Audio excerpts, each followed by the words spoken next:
Hey guys, we got an official video game console list here today from the channel videogamedunkey. It's going to be really good to see his point of view and see if we agree or not. Let's have a look. Bad boy off. I just want to say that this is not an official list, meaning you cannot get mad at me no matter where I place these consoles, dumbass. Well, I'm not going to get angry because I'm not a snowflake on the internet. However, we certainly have the right to disagree and have discussions, because that's what makes this content fun in the first place. Continuing. Genius. I have run hundreds of mathematical equations to create this list. Some of it is I'm sure you have. Historical relevance, and also how do these games hold up today. So here we go. NES is in the game, the classic, the original. This is the machine that brought console gaming back to life, and it's the first console I ever had. Super Mario Brothers and Duck Hunt on one cartridge. If you know, you just know. And if and don't forget, Nintendo advertised this as a toy, not a video game console, because of the negative, I guess you could say, opinions on video games at the time after the Atari and video game crash of '83. But Nintendo weren't fooling anyone. We know video games when we see them, and the NES had some of the best video games ever. And I might be looking at this with rose-colored glasses, but I certainly hope it's in S or A tier, but let's see. Don't go back to playing Fortnite, you fucking child. The NES has a library of over 700 games, but only one of them was good. Cartridges suck, always gotta blow into them, stupid. Controller sucks, graphics suck. Reggie is fucking stupid. Overall, C tier. Because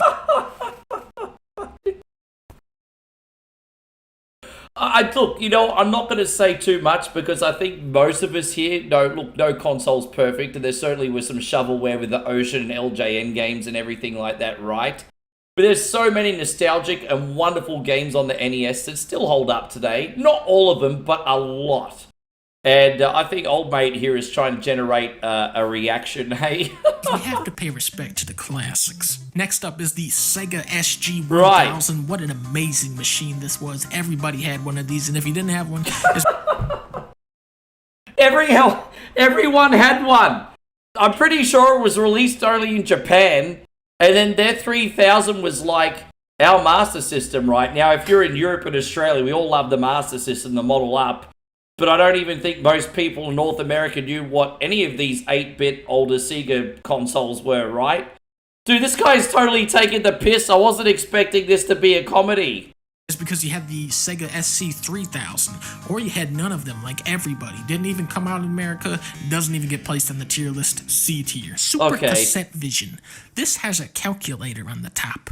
B tier, Sega Master System. Now technically, the SG-1000 was Sega's NES, but the problem with that console was that most of the people watching this video probably thought I made that up as a joke. Sega Master System, however, there was like 3 people watching this who knew that was real. What's great about the Master System is that the pause button is located on the console instead of the controller. For that move, A tier.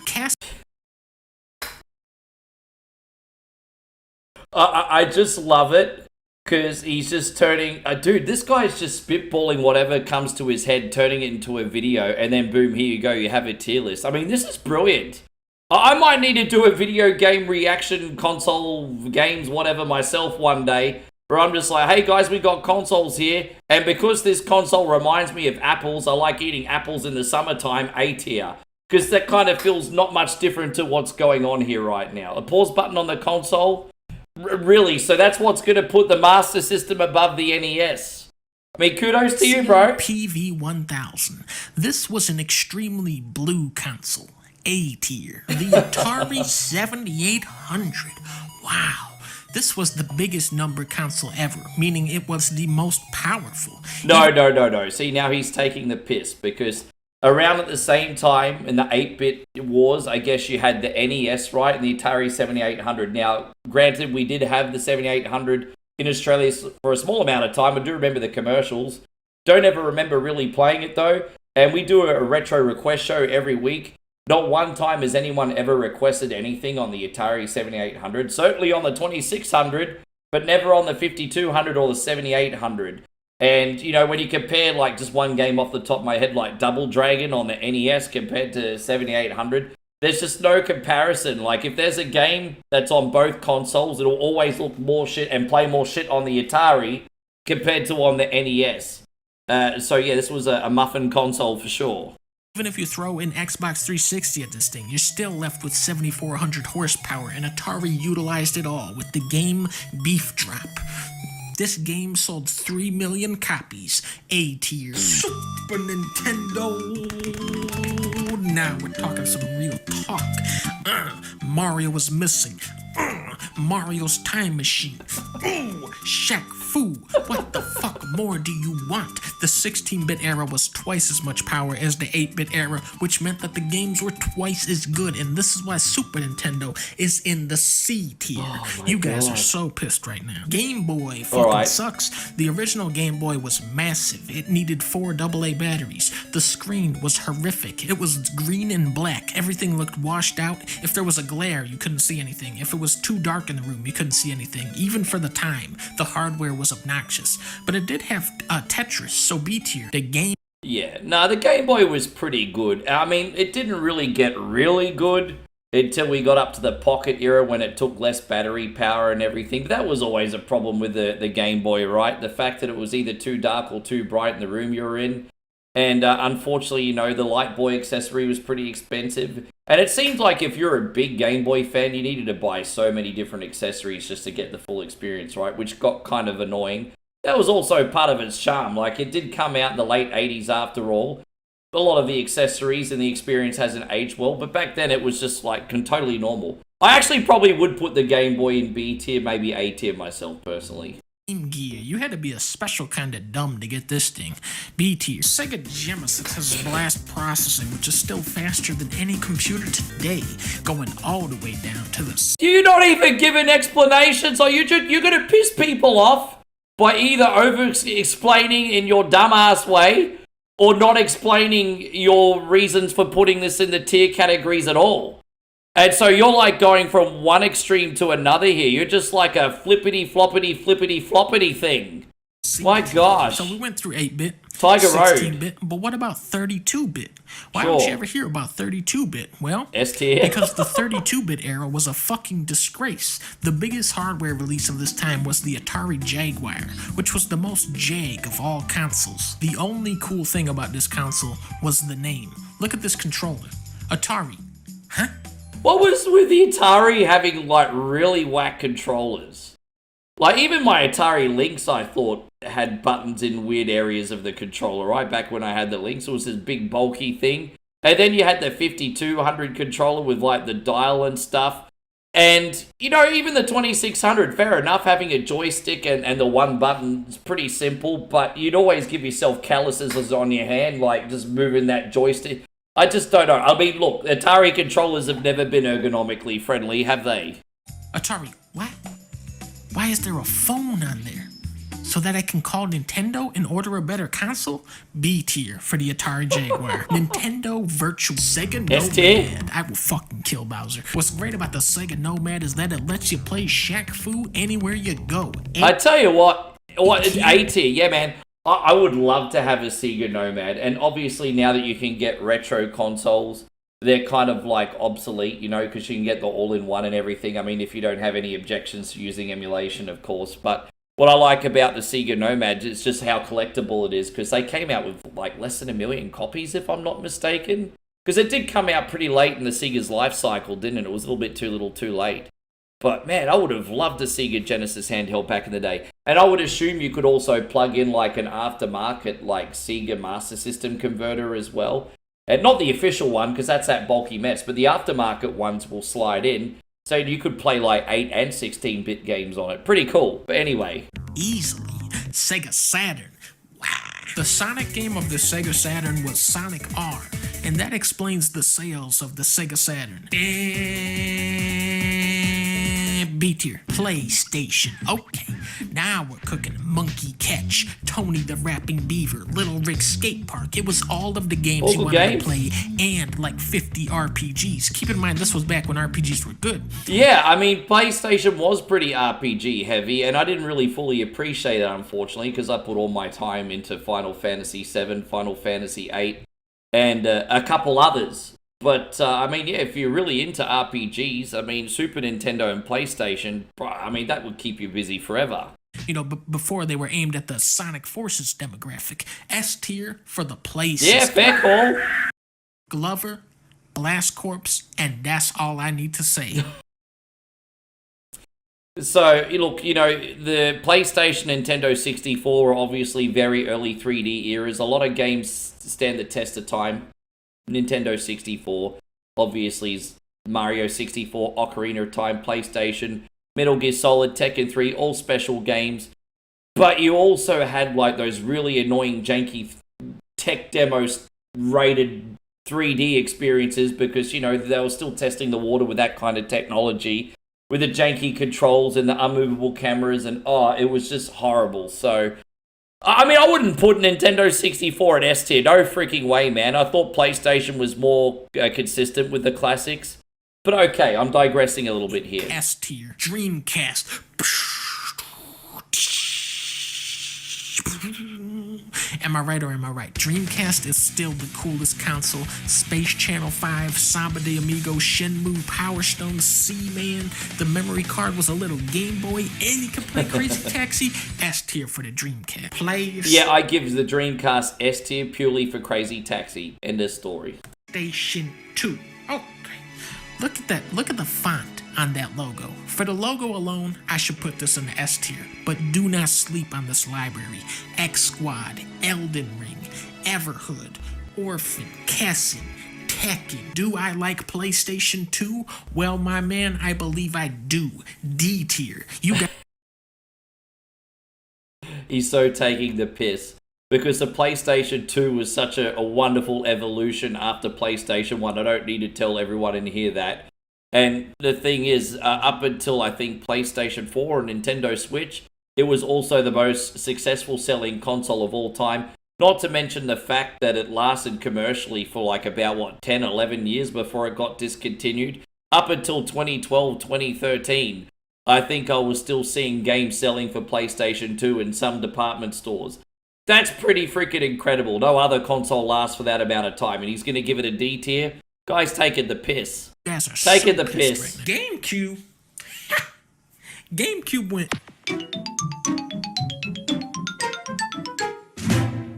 ST Xbox. Happy Easter, Xbox. The original Xbox had a very distinct smell when you got it out of the box. People who had Xbox know what I'm talking about. For that smell, I put Xbox at the B tier. So sometimes you just remember what a console smells like, hey? When it comes to Master System, for example, I always remember what those big plastic cases smelled like at the, I guess you could say, the video game rental store, the video store, Blockbuster, Video Easy, whatever you want to call it. But with Xbox, I just love the smell of it when it heated up under full power, right? But I'm a weirdo, hey? I also like the smell of tires and petrol, so don't listen to me. That's probably my problem in the first place. I got no brain cells left.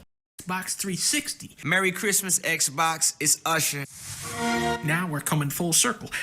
Every single one of these broke down, but it had Call of Duty. Call of Duty is my favorite game. X tier for the Xbox. What? Fuck PlayStation. PS3. PS3 had the scariest commercials of any console. The logo had the same font as Spider-Man 3, which is one of the best movies, and it had a Blu-ray player, which Xbox did not have. Xbox had HD DVD, which went out of business, making Xbox the laughingstock of the entire factory. Nintendo Wii. This is my mom's favorite console. Everybody loved Wii Sports because it went. I've always said that Nintendo Wii. I remember I first heard this from like Review Tech many years ago, when Nintendo Wii was like considered to be the world's most popular beer coaster, dust collector. And just to elaborate, everyone got the Nintendo Wii because they saw the commercials and heard from their friends how much fun Wii Sports Bowling was. And it was a great party game with friends. But unless you're a hardcore gamer after that and you were getting into the Mario Karts and the Zeldas and everything like that, for the average person, after the whole novelty of Wii Sports wore off, it was just always collecting dust. You'd always see them in people's homes not being used and basically growing new organisms that haven't even existed until they were forming on that Nintendo Wii. So yeah. This is where Nintendo abandoned third-party developers by putting out a lower specs console, and during the Wii U era, that was a big deal. That meant no Rockstar, no Bethesda, no Ubisoft, no EA, no BioWare, no Valve.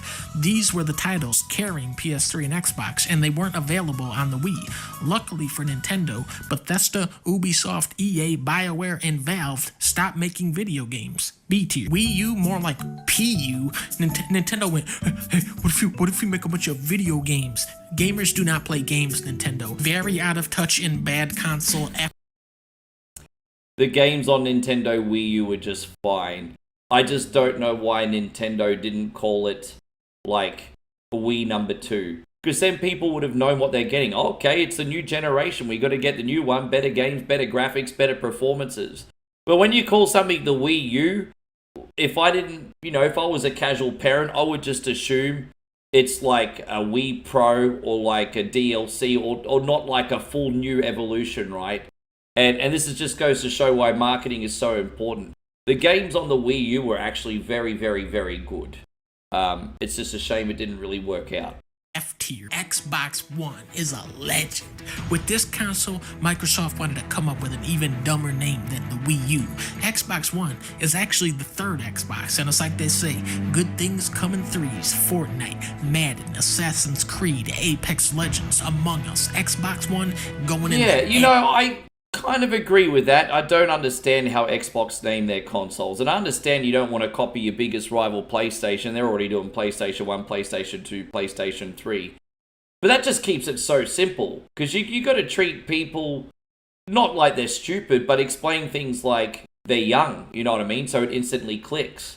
Again, like the parents that are not familiar with gaming, if they're buying kids games for like PlayStation 1, for example, and the kid's like, I want a PlayStation 2, and they're thinking, okay, that's a new console for Christmas time.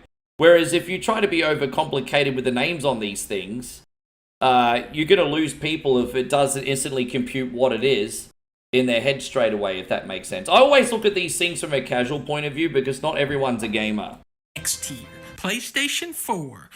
More like the gay station 4, am I right? Because in every single game on the PS4 you are playing as a gay woman. Sony just got way too political this generation and started putting out these really bad games where all the characters are having emotions. Neil Cuckman turned God of War into a freaking soy boy. Bloodborne sucked, it was too hard. Overall, yeah, PS4 all I'm going to say about PlayStation 4 is there was a time period there that for some reason it was a crime to have a very sexy female protagonist in a video game, and that kind of leaked over to PlayStation 5 as well. That's got no political bearing or opinion in my statement, but it's just a fact. A lot of video games were just all of a sudden not allowed to have very sexy female protagonists. And then you got a really busty, what's her name, Stella and Stellar Blade or whatever it is. And freaking feminists absolutely lost their minds on that one. But let's continue. Was a big mistake. F tier. Nintendo Switch. More like I want to switch to having a better console like the Xbox. Nintendo is famous for having no good video games like Fortnite. The big thing with the Switch is its portability, but once again, Nintendo is out of touch. I haven't left my house in years. F tier for the fail-Tendo Switch.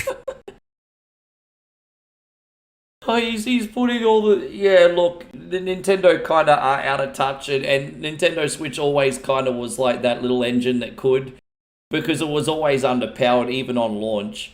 But it put hybrid console gaming on the map, because you could play it as a console, you could take it on the go, and it did have a lot of good games. I'll argue it also had a lot of shit as well. But, the Nintendo Switch is so important because it set the standard for what people now expect in their handheld. Nintendo Switch 2, however, is a little bit of a different argument. But yeah, the Switch 1 was special, man. Hell yeah. PC has the best graphics easily.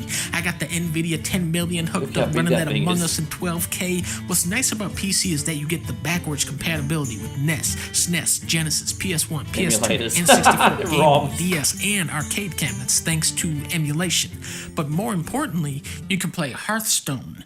S tier for the PC. PlayStation 5. This is your life. I love scalping these things. Last week I was at Walmart and I saw a 7-year-old boy reaching for a PS5, but I said very sternly, "Nuh-uh." And the kid looked confused and kind of afraid, and so I was able to grab the PS5, and I think he started crying. CTF? Yeah. So the joke here is this video is about 4 years old, and so this was around the era during the pandemic where there was such a low availability of PlayStation 5s, and people always like crying, scratching and crawling like Jingle All the Way style to get that last one on the shelf, right? So that's why this is kind of funny. It hasn't aged too well PS5. now. And finally, we arrive at the pinnacle, the Xbox Series X. Not to be confused with the Xbox One X, which is a different console that just came out. Microsoft are the masters of video games and marketing. A couple months ago, they were going to double the price of Xbox Live, but then immediately back down, and that's what I love about Microsoft as a company. The new Perfect Dark will be the first quadruple A video game, which is a Mega 64 video. So Xbox One X going into the X tier. And there you have it. That's the tier list. As always, don't Oh even my bother gosh, I tell you what, that was not what I was expecting. But that was funny and informative, and most of the time made no sense. But I think it might have brought some joy to people's day. I can understand why this video got 4.4 million views 4 years ago. So thank you, Video Game Donkey. Please make sure you're giving him a sub. Give us a sub too. Let us know what you thought of the list. I've got nothing else to say. We'll see you on the next video, guys. Cheers.